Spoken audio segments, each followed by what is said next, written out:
Όσοι λάσπη και να ρίξουν στον ανεμιστήρα, όσο και να μας κατηγορήσουν, εμάς τους αριστερούς, τους Έλληνες, ως δαίμονες στον παράδεισό τους, οι πολίτες που έπρεπε να υπηρετούν, που ζουν στην κόλαση που δημιουργήσαν, τους απαντάν ότι οι μάσκες έπεσαν και σας βλέπουμε κατάματα. Η αριστερά δεν κάνει επίθεση στην Ευρώπη.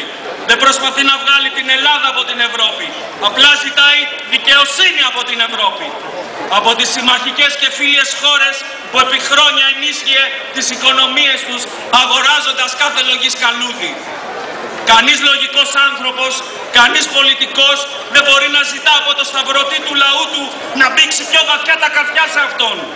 Είναι υποχρέωσή του να σταματήσει και να σταθεί πάνω από το θύμα, το λαό, εμάς, ώστε να σταματήσει την αιμορραγία του και να τον κάνει καλά. Φτάνοντας ακόμα και στο σημείο να απειλήσει τον σταυρωτή. Ναι, απειλότατο, φοβίζοντάς τον, γιατί αυτό θέλουν. Στις διεθνείς σχέσεις, να θυμάστε, δεν φοβούνται τους προσκυνημένους, φοβούνται τους αποφασισμένους. Αυτούς που θα παλέψουν μέχρι τέλους για αυτά που πιστεύουν.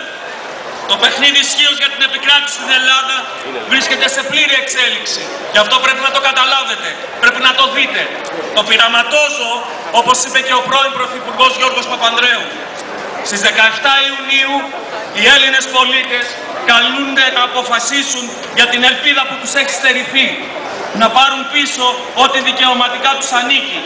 Γιατί σε αυτή τη γεωγραφική τοποθεσία που λέγεται Ελλάδα αποφασίζουν οι πολίτες της.